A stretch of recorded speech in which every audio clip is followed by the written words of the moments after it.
बड़ा धोखेबाज ऐसन ड्रामा काहे कइले हमरे साथे।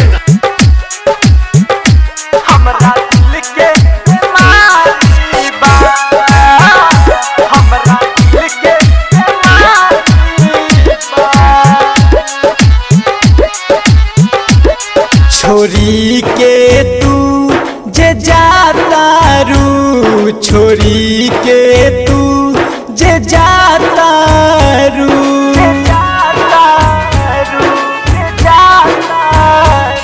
छोरी के तू जे जाता रू, छोरी के तू जे जाता रू।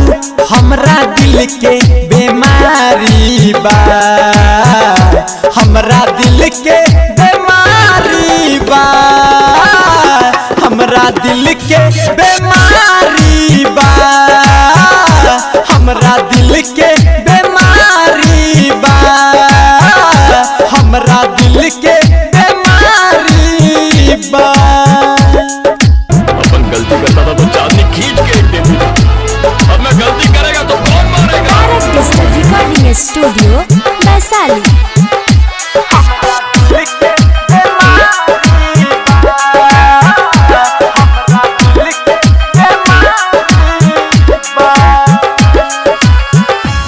जियब कैसे तोरा बिना, रहब कैसे तोरा बिना,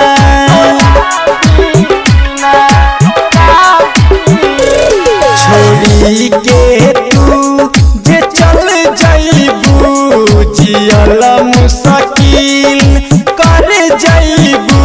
हमरा बुझतिया नारी बा, हमरा बुझतिया नारी बा, हमरा दिल के बीमारी बा, हमरा दिल के बीमारी बा, हमरा दिल के बीमारी बा।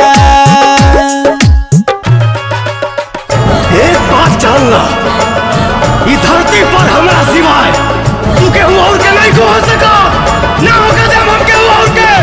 हमरा दिल के बीमारी बा, हमरा दिल के बीमारी बा।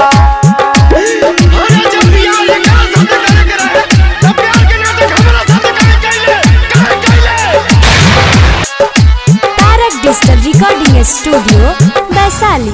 बिना दिल के रहब कैसे, दिहल जखम सियब कैसे,